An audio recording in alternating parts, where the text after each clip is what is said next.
stories. Let me ask you, when you're looking at the transition, I know Manny earlier you talked about transitioning from a player to a coach. Was there a person or individual that inspired you or that you patterned your coaching style after? Was there an influence that helped guide that decision once you were able to make that decision to come to that realization?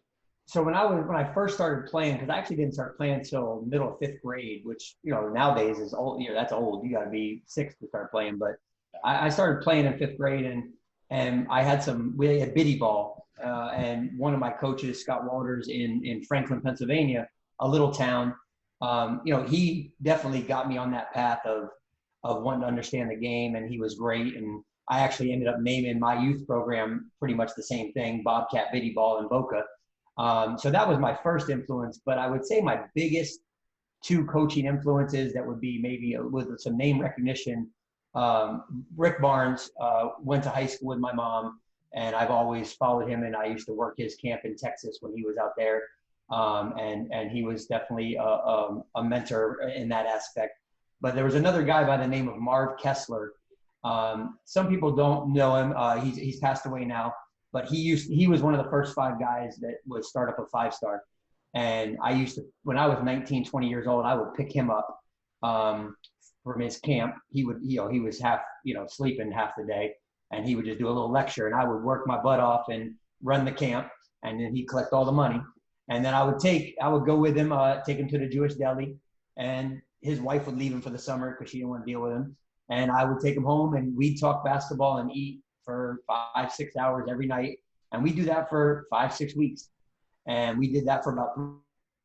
So I learned a lot. He wrote a book on defense, and I learned a lot from him and no one probably ever really knew it because he was already out of the 5-star game, and he was older and retired. So, but he was in Boca, and we just happened to meet up, and he was probably my biggest knowledge influencer of the game and in the whole.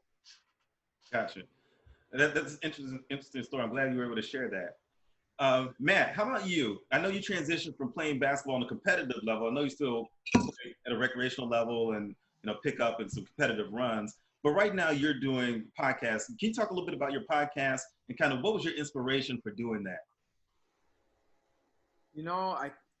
I listened to so many podcasts, and I was like, I think I could do this. I know a lot of people, and I like to have conversations, and I'm open, and I like to just dive in and pick people's brains.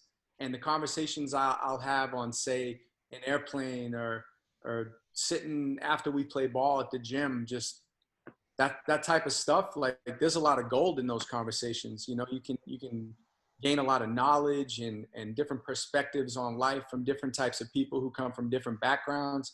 I've always wanted to spend time with people that come from different backgrounds than myself, different ethnicities, different cultures, different cities, different countries, everything, just because that's how you learn, that's part of learning. So my podcast is essentially the same type of stuff, just picking people's brains from different walks of life and trying to give people different perspectives on life. And for our viewers and fans that just joined us, because we've been having people join us, can you share the name of your podcast with them? Yeah, it's called Keeping It a Hundo. It's you can find it on Apple, you can find it on Spotify, any of the podcast platforms. Great, thanks for sharing. So London, how about you?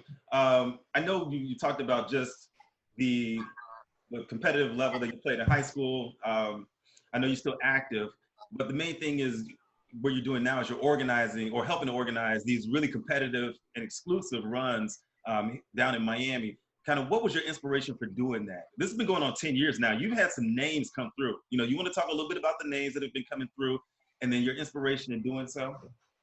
Yeah, for me, I think this was just kind of a carryover from the way things have happened in my life since I've been an adult anyway. This is not the first situation in which I was kind of like, I don't like to use the term running, but I'll just say organizing and kind of, the one that people would look to for the rules and that kind of thing. And I remember when I came here and I met Matt at the Wellness Center, playing at the Wellness Center. There were some guys that used to play up there, Brandon O'Palaby and some other guys. Quite often there'd be several of the players would come up there, and it'd be on Sunday at like 1 or 2 o'clock in the afternoon. And I remember I came up there. This was shortly after I moved down here, and I just kind of stumbled upon the game. I went up there and happened to see all these guys up there playing, and I was like, man, these guys are good. You know, I could tell that these guys were. I didn't know any of them at the time, but I could tell these guys were good. And when I first watched the game, I thought, man, these guys are a little bit too fast for me. They're just, too young and too fast. But, eventually I was like, well, I got nothing to lose. I might as well just jump out there too and get my feet wet. And Brandon O'Palaby at the time, he plays with us now, but at the time, Brandon O'Palaby used to kind of run that one. He used to, tell people what the teams were going to be and that kind of thing. And I told him early on, I said, someday I'm going to take this run over. I said, and I can tell you that because that's what happens over time. And sure enough, it evolved over time, and it ends up that, now I'm doing this thing that we do. Brandon is a part of it. And I said, I told you one day you're going to be, playing with my group. I'm not going to be playing with you. So that's been kind of the pattern that I've had. But this group has been unique. This has been, as Maddie said, I think this has been probably 10 years, maybe even a little bit more than that. I've not been a part of a group that's been like this for this amount of time. And it's been, I won't even say it's been challenging because I enjoy it. I look forward to it. I've met some great people throughout this thing, but it all started from one of the former coaches here at University of Miami, Mike Huger. At the time I was living on campus, my wife and I were living on campus. So he would call me sometimes at, noon or so, and at the time I was going to school at the time, and he'd say, hey, we're going to play, and do you want to play, and can you come play? Because he's always trying to get a game together, get some guys to play. Finally, he says to me one day, he's like, I'd like to try to get a game. We started, I think, early on Saturday morning. He said, I'd like to get a game from like 8 to 10 on Saturday mornings because, guys that have families then can go back home and be with their kids and be with their families, and it doesn't really interfere with people's lives so much. Do you know some guys? I know some guys. Let's pull it together. And so that was what started it all. Gotcha.